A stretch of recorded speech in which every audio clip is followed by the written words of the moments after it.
Hi, I'm Libby Rodney, the Chief Strategy Officer at the Harris Poll. I'm sitting here with Alison Moore, CEO of Chief. How are you doing, Alison? I'm doing well. I'm staying a little cool. It feels nice in here. It does feel nice, doesn't it? So we're sitting here at Cannes, and creativity is everywhere. It's the biggest celebration. All the leaders are here. And what we're noticing with the awards this year is that, the creativity that is on display by volatility plus inspiration. And you've had a lot of, your career transformation has always sat at the center of disruption, 2 decades of disruption, but you somehow thrive through that disruption. Well, the rest of us are exhausted by it. How do you do that? I feel like I am just a person who is naturally energized by change. Okay. I think, and it's not change from disruption and chaos as its core. It's change for evolution. And I've had the benefit and the pleasure and the privilege of working at some very interesting companies who I think saw changes around the corner and internally had to operationalize to understand what those changes were and build new teams, new processes, new thinking, new strategies side by side with a core business that was likely in high success.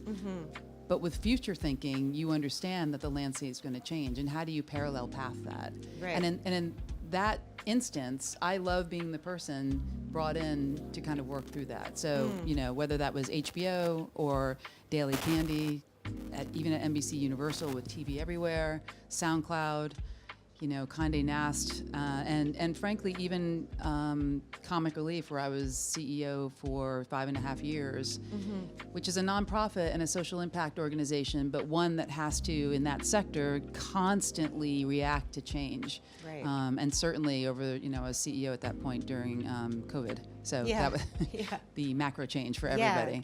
But I think that's just that's inherent in me, and I seek those sort of roles out, and so too with my new kind of role in 4.5 months at Chief. Yeah. Tell us about that. So, they're Chief. I've been part of Chief forever, and Yes, it's OG. amazing. Yeah. OG. And listen, these women, these executive leaders, are the masters in their craft. They're amazing. But the business, the creative landscape is changing nonstop. Yep. It's changing monthly, and we're always having something kind of knock on our door. How do you help women executives? How do you think about that as developing that kind of anticipatory change muscle, that flex muscle? Yeah. The dexterity that's required today for anybody that's just in the working environment, it's unprecedented. Yeah. I think when you're in the creative space and the disruption and the disorientation that's happening for every executive, every team. Yeah. I mean, I think it can be mind spinning. And for us, we hope at Chief to be a community of folks that are, insofar as you're in a community of women leaders who are all dealing with these. And it's not just in the creative sector. It's not in the advertising marketing sector. It is in pharma and biotech and retail, every social impact. To have a group of people that you can have that commonality and start to have discussion and frankly learn from the cross-section of other industries. Right.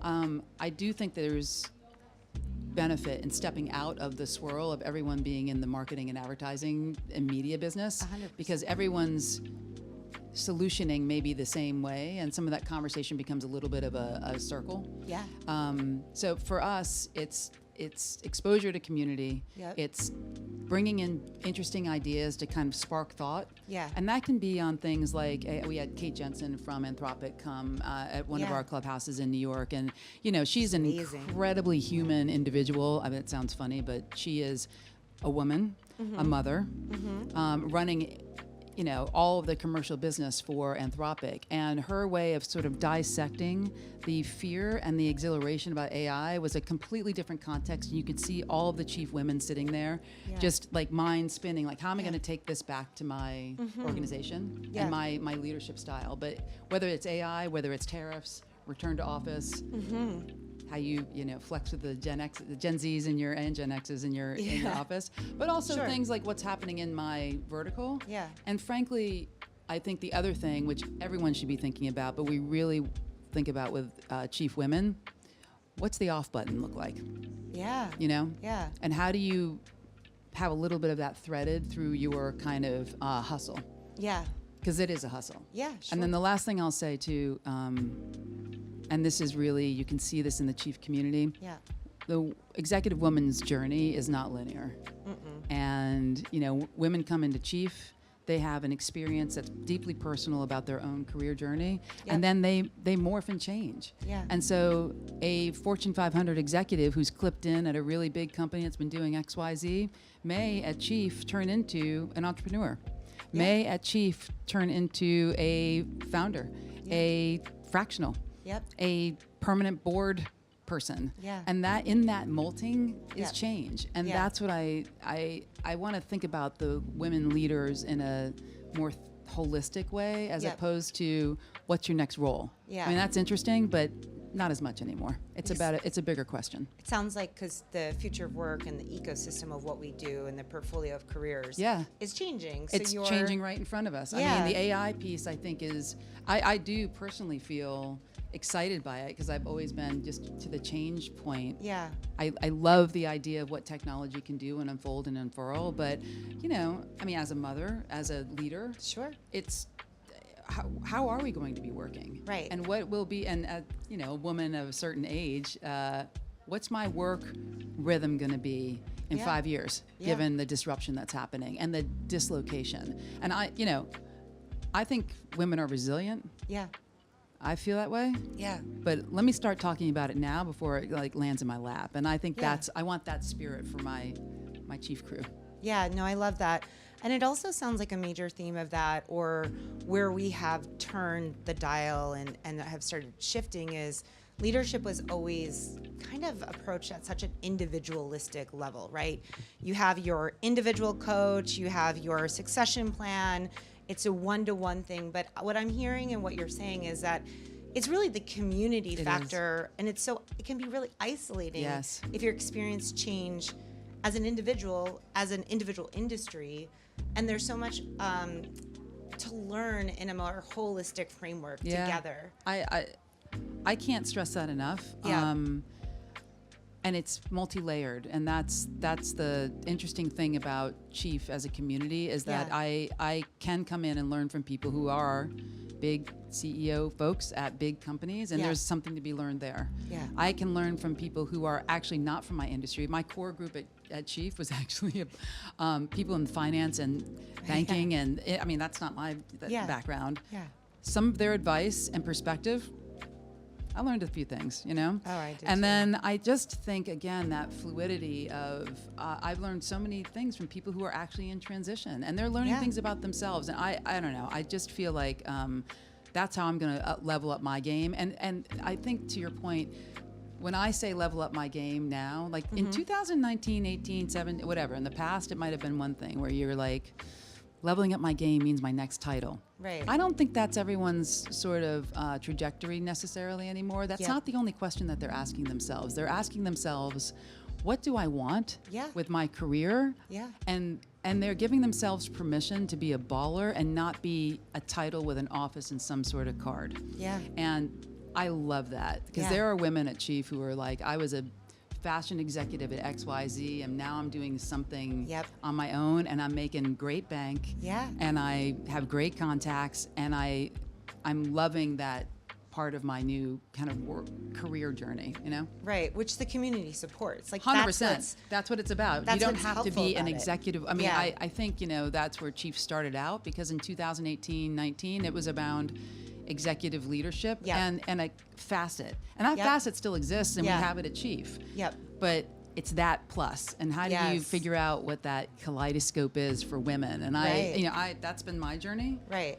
I feel that strongly as a chief member and someone in this community. So how do we build the right experiences to just kind of continue to map? And to your question on change, we have to iterate. Like, this is what we're talking about right now. Next year is going to be, you know, a 50% massive shift, and I'm sure it'll be a different thing. But we as an organization have to continue to produce something different for our members around that, and look around the corners.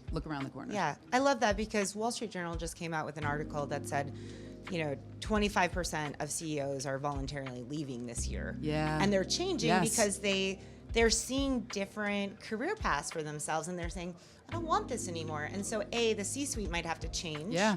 But B, there's just a different way of finding value out in the world and adding value. That's right. And I feel like Chief is getting on top and ahead of that curve. The thing that keeps popping in our minds is powerful together. Yeah. There is power in this. I've been around the 4.5 months, visited basically every clubhouse location and every place where we have, with Chief X's and everything, which has been awesome. But that energy, that hive, it fills the cup. Yep. And, you don't have to be in that all the time. You've got your work life, you have your family life, all this kind of stuff. But a little bit of a shot in the arm around that is powerful, because these are the decisions people are going to be facing. And I don't think it's necessarily stepping out of the sea level and then going in. I mean, maybe people want to do this sitting on a beach, or no. I'm not in a financial position to be, checking out and starting whatever, something, selling seashells on the shore. Yeah. I still have, I have things to do. Yeah. But that doesn't mean that I'm going to have a linear path. And what does that look like, and how do we support? And I think doing that together, best outcomes. Yeah. Yeah, I want to be in the arena still, Yeah, right? yeah. No matter Everybody what I talk to does. title Yeah. it is. It's about being in the arena, I know. making an impact, using all your expertise. It's a great way to put doing it. something with it. And I think every chief woman that I talk to, I don't care whether they are, C-level, founder, entrepreneur, fractional, or in transition. Yeah. They all want to be in the arena. Yeah. That's why they're here. Yep. So I reject the idea that it has to be some sort of pre-sold in structured identity that someone else placed. Yes. You do you. Yeah. And Chief should be here to help you do you. And that's what we're here to do, and we'll do it together. I love that. Yeah. Well, Allison, thank you so much Thank for your you. time Thank today. you And so it was much. just great talking Nice to talk to you you. Yeah. and catch up at Yeah. Sports Beach. Yeah. So great. Wonderful. Thank you for having me. Yeah, of course.